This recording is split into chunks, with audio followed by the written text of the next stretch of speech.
নমস্কার তোমাদের সবাইকে সানাস স্মাইল এডুকেশন সেন্টারে স্বাগত জানিয়ে আজকের ক্লাসটি শুরু করছি।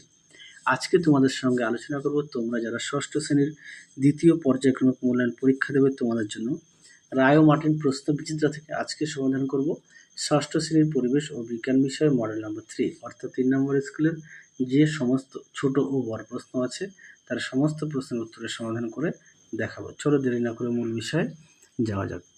একে আছে প্রদত্ত কোনটি জীবাশ্ম জ্বালানি নয়, উত্তরটা লিখবে অপশান এ গোবর গ্যাস। 2 আছে একটি আগ্নেয় শিলা হলে উত্তরটা লিখবে গ্রানাইট অপশান সি। পরবর্তী প্রশ্ন আছে 3 দাগের অ্যালুমিনিয়ামের আকরিক, উত্তরটা লিখবে বক্সাইট অপশান বি।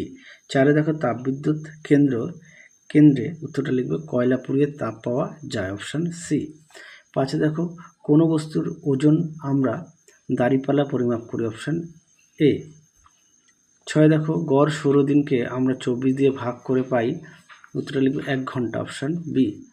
7 দেখো কুয়ো থেকে জল তোলা হলো, উত্তরটা লিখবে টানা বল প্রয়োগ করে অপশান এ। 8 দেখো এসআইতে বলের একক, উত্তরটা লিখবে নিউটন অপশান বি। পরবর্তী দেখো 9 দেখে একই বল প্রযুক্ত হলে বলের প্রয়োগ ক্ষেত্রের ক্ষেত্রফল যত কমবে চাপও তত বাড়বে অপশান বি। 10 দেখো জলের গভীরতা বাড়লে জলের চাপ বৃদ্ধি পাবে অপশান এ। 11 দেখো হৃৎপিণ্ড থেকে রক্ত সারা দেহে যে নলগুলি দিয়ে পৌঁছে যায় তার নাম হলো ধমনী অপশান বি। 12 দেখো রোগ প্রতিরোধকারী সকল উপাদানই প্রদত্ত কোন উপাদান দ্বারা মূলত তৈরি হয়, উত্তরটা লিখবে প্রোটিন অপশান সি। পরবর্তী প্রশ্ন দেখো শূন্যস্থান পূরণ করো। 1 আছে পিতল তৈরি হয় তামা আর দস্তা মিশিয়ে। 2 আছে আলোর তীব্রতার একক, উত্তরটা হবে ক্যান্ডেলা। 3 দেখো চাপ ইন্টু ক্ষেত্রফল ইকুয়াল টু বল। পরবর্তী দেখো সত্য মিথ্যা, 1 হবে সত্য, 2 হবে মিথ্যা, 3 হবে সত্য, 4 হবে সত্য। পরবর্তী প্রশ্ন দেখো কি আছে, এক কথায় উত্তর দাও। প্রাকৃতিক গ্যাসের প্রধান উপাদান, উত্তরটা হবে মিথেন। আচ্ছা মিথেনের সংকেত হচ্ছে CH4। পরবর্তী দেখো ট্রফিক লেভেল বলতে কি বোঝো, উত্তরটা দেখো খাদ্য পিরামিডের এক একটা ধাপই হলো এক একটা ট্রফিক লেভেল। 3 দেখো একজন পূর্ণবয়স্ক মানুষের শরীরে কতগুলি হাড় বা অস্থি থাকে, উত্তরটা লিখবে 206টি। পরবর্তী প্রশ্ন দেখো কি আছে, 1 আছে জীবাশ্ম বলতে কি বোঝো, সেই প্রশ্নের মান হচ্ছে 2। দেখো জীবাশ্ম বলতে কি বোঝো, দেখো জীবাশ্ম বা ফসিল দেখে নাও।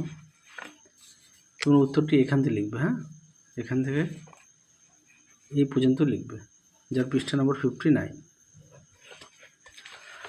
পরবর্তী প্রশ্ন দেখো ম্যাগমা ও লাভার মধ্যে সম্পর্ক কি। দেখো এই প্রশ্নের উত্তরটি তোমাদের পাঠ্যবই থেকে দেখাই। দেখো এই প্রশ্নের উত্তরটি তোমরা এখান থেকে এই পর্যন্ত লিখবে, এখান থেকে এই পর্যন্ত পৃষ্ঠা নম্বর 55 পাঠ্য। পরবর্তী দেখো পাললিক শিলা কয় প্রকার ও কী কী। পাললিক শিলা 3 প্রকার, বেলে পাথর, শেল ও চুনাপাথর। পরটা দেখো 6 দাগে কি বলেছে, উদ্ভিদের সেই প্রশ্নের মান হচ্ছে 3। হ্যাঁ উদ্ভিদের বৃদ্ধি পরিমাপ করা হয় কোন যন্ত্রের সাহায্যে, উত্তরটা লিখবে অক্সানোমিটার।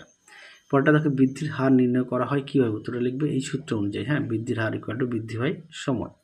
পরবর্তী দেখো 2 দাগের আয়তন বলতে কি বোঝো, দেখো পৃষ্ঠার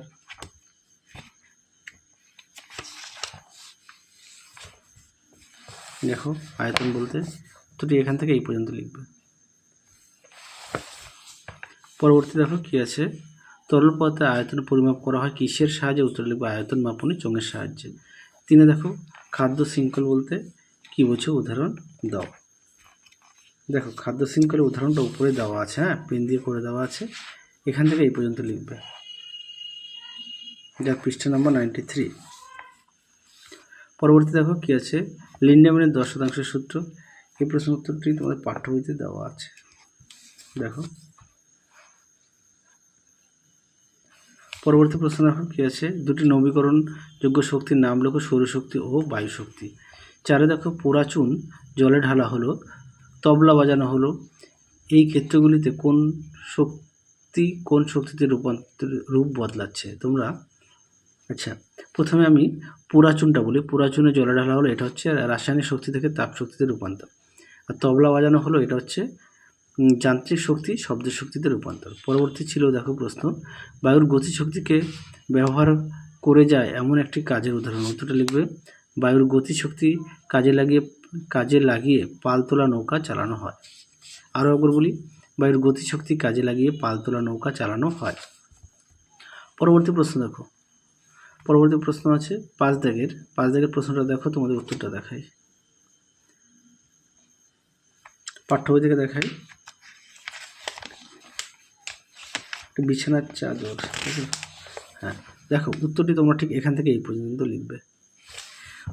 পরবর্তী ছিল নৌকার তলায় হঠাৎ ফুটো হয়ে গেলে জলের কোন ধর্মের জন্য নৌকাতে জল উঠবে? উত্তরটা লিখবে জলের সমুচ্চশীলতা ধর্মের জন্য জল উঠবে। পরবর্তী প্রশ্ন দেখো কি আছে, পরবর্তী প্রশ্ন আছে 6 বিজ্ঞানী বার্নৌলির নীতিটি লেখো। দেখো এই প্রশ্নের উত্তরটি তোমাদের রায় মার্টিন সহায়িকা থেকে আমি দেখাই। দেখো এখান থেকে এই পর্যন্ত লিখবে। পরবর্তী প্রশ্ন ছিল একটি উদাহরণ দিয়ে বুঝিয়ে দাও। তোমরা উদাহরণে এই পরীক্ষাটা একটু দিতে পারো, হ্যাঁ এই পরীক্ষাটা দিতে পারো। এই পর্যন্ত। পরবর্তী দেখো কি আছে, 1 লিটার বোতলের গায়ে, আচ্ছা এই প্রশ্নটা দেখো, তোমাদের উত্তরটা দেখাই। প্রশ্নটা দেখো, দেখো প্রশ্ন উত্তরটি,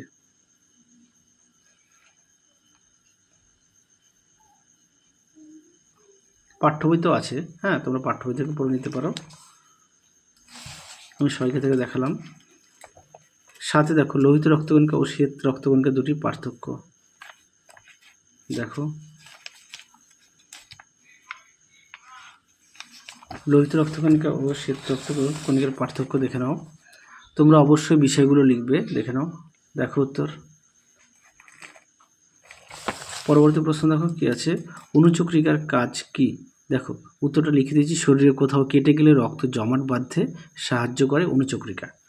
পরবর্তী দেখো ফুসফুসের সমস্যা দুটি লক্ষণ। এই প্রশ্নের উত্তরটিও তোমাদের পাঠ্য বই থেকে দেখাই। দেখো ফুসফুসের সমস্যা 3টি লক্ষণ দেখে নাও, পাঠ্য বই পৃষ্ঠা নম্বর 115। পরবর্তী দেখো আমাদের শরীরে অচল অস্থির সন্ধি কোথায় দেখা যায়? উত্তর লিখবে মাথার খুলির ভিতরে দেখা যায়। পরেরটা দেখো প্রদত্ত একটা চিত্র দেওয়া আছে হৃৎপিণ্ডের, এর মধ্যে দেখো এ বি সি যে দেওয়া আছে এগুলো নাম কি? অর্থাৎ এই অংশের নামগুলো, এটা হবে ফুসফুসীয় শিরা, বিটা হবে ডান অলিন্দ, আর সিটা হবে বাম নিলয়। তোমরা একটু দেখে নাও, আর তোমরা অবশ্যই প্রতিটা বিষয়ে পাঠ্য বই খুঁটিয়ে পড়বে, হ্যাঁ পাঠ্য বইয়ের দিকে গুরুত্ব দেবে। তাহলে চলো আজকের মতো এখানেই সমাপ্ত করছি, আবার দেখা হবে পরবর্তী ভিডিওতে। তোমরা সবাই সুস্থ থেকো, ভালো থেকো, আজকের মতো টাটা।